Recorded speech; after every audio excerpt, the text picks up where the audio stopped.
অধিরাজ মসনদের মহান অধিপতি মহারাজা প্রাতঃভ্রমণে বাইরে গমন করিতেছেন। সাবধান!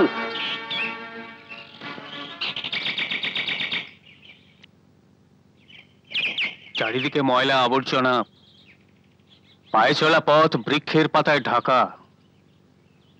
এ কি স্রষ্টার লীলা নাকি ঝাড়ুদারের অবহেলা? ঝাড়ুদারের অবহেলা হুজুর। কারণ চাকরি থেকে ঝাড়ুদার অব্যাহতি চায়। রাজবাড়িতে চাকরির জন্য প্রজারা লালায়িত আর সে অব্যাহতি চায়? অবাক কাণ্ড। সত্যি হুজুর, আমি বারবার তাকে আদেশ করা সত্ত্বেও সে কিছুতেই কাজে যোগদান করছে না।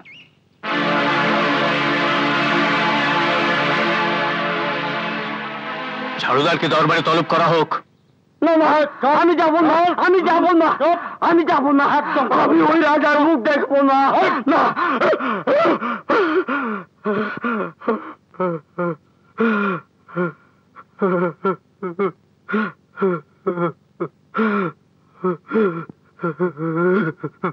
বলো ঝাড়ুদার, রাজবাড়ির চাকরি থেকে কেন তুমি অব্যাহতি চাও? আমি ছোট লোক মহারাজ, ছোট মুখে বড় কথা বললে আপনি যে আমার গর্দান কেটে ফেলবেন। গর্দান কেটে ফেলবো তখনই যখন তুমি সত্য কথা বলতে অস্বীকার করবে। স্রষ্টার কাছে ছোট লোক বড় লোক বলে কোনো মানুষ নেই। তুমি নির্ভয়ে নির্দ্বিধায় সত্য কথা বলো। মহারাজ, বলো ঝাড়ুদার। আপনি আপনি আটকুড়ে রাজা। আপনার মুখ দেখলে অমঙ্গল হয়। আপনার মুখ দেখবো না বলেই রাজপ্রাসাদের চাকরি আমি ছেড়ে দিয়েছি মহারাজ। মহারাজ, এটা চরম বেয়াদবি, অমার্জনীয় অপরাধ। ওর শাস্তি হওয়ার প্রয়োজন আছে। না, ঝাড়ুদার তার বিশ্বাসের কথাই বলেছে। আটকুড়ে রাজার মুখ দেখলে অমঙ্গল হয়। রাজ্যের সমস্ত প্রজারা এই কথা বলা বলি করছে। আপনি আটকুড়ে রাজা বলে দেশে দুর্ভিক্ষ, রাজ্য জুড়ে অশান্তি, মানুষের ঘরে ঘরে অভাব। তাই তাই অমঙ্গলের আশঙ্কায় কেউ আপনার মুখ দেখতে চায় না মহারাজ।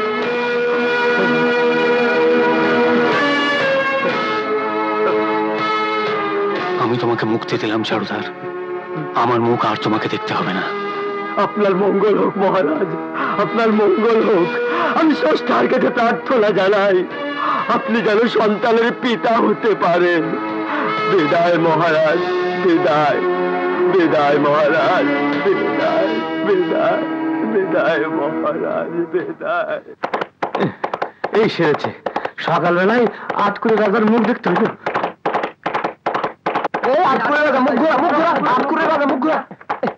সেরেছে, আটকুড়ে রাজার মুখ দেখতে হলো। আটকুড়ে রাজার মুখ দেখলাম, দিনটা মনে হয় ভালো যাবে না রে।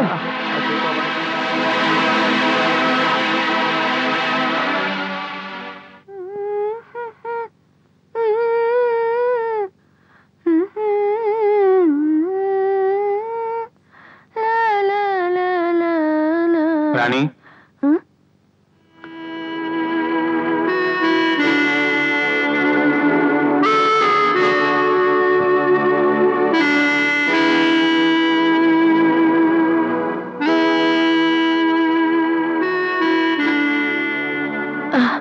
আপনাকে বড় ক্লান্ত দেখাচ্ছে মহারাজ। আর আমাকে মহারাজ বলো না রানী। আমি রাজ্য সিংহাসন ছেড়ে দূরে, অনেক দূরে কোথাও চলে যেতে চাই। কি বলছেন মহারাজ? ঠিকই বলছি রানী। যে রাজ্যের প্রজারা রাজার মুখ দর্শন করতে চায় না, আটকুড়ে রাজা বলে রাজ্য জুড়ে যার অপবাদ, কি হবে তার রাজা সেজে? কি হবে রাজ্য সিংহাসন দিয়ে? প্রজারা আমাকে ঘৃণা করে, ঘৃণা। কিন্তু আমি তো আপনাকে ঘৃণা করি না মহারাজ।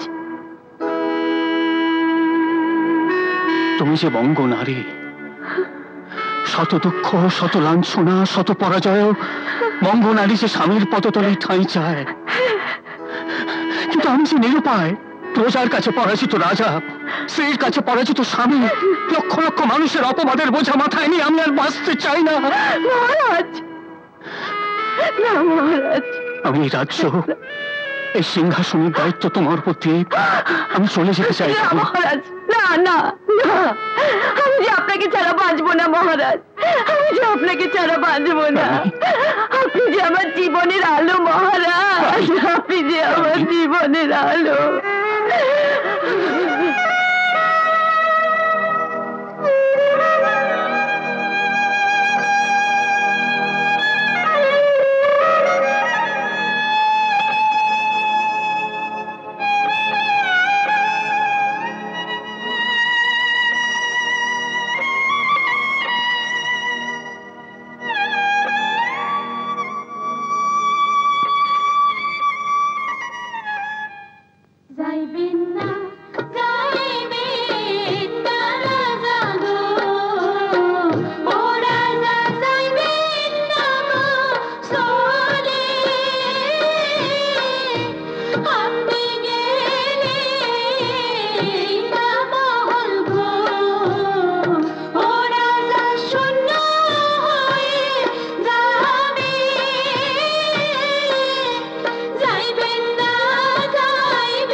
এখানে নিশ্চয়ই কোনো গুণীজন আছেন।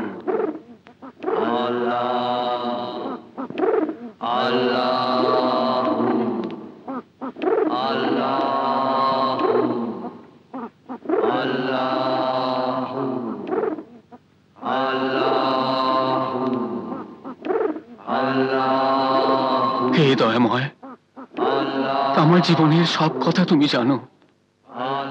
আটকুড়ে অপবাদের কারণে আমি রাজপ্রাসাদ ছেড়ে চলে এসেছি। আমার মনের জ্বালা তুমি দূর করো। আমার জীবনের সব যন্ত্রণা থেকে আমি মুক্তি চাই। তুমি আমার মনোবাঞ্ছা পূর্ণ করো। তুমি আমার মৃত্যু দাও, মৃত্যু দাও, মৃত্যু দাও। চুপ কর!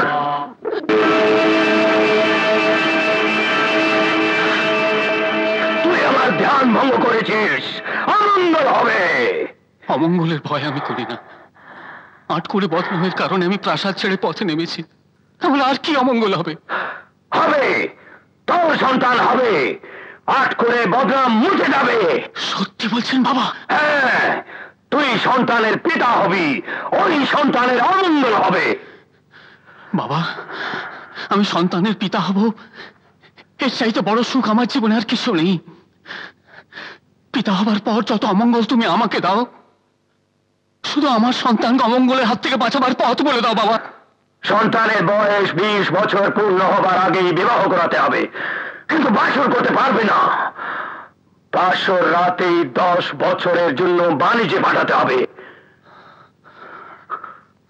এটা বিধির বিধান। যদি এর অন্যথা হয়, তাহলে মুখ দিয়ে রক্ত উঠে তোর সন্তানের মৃত্যু হবে। এই বিধান অক্ষরে অক্ষরে পালিত হবে বাবা।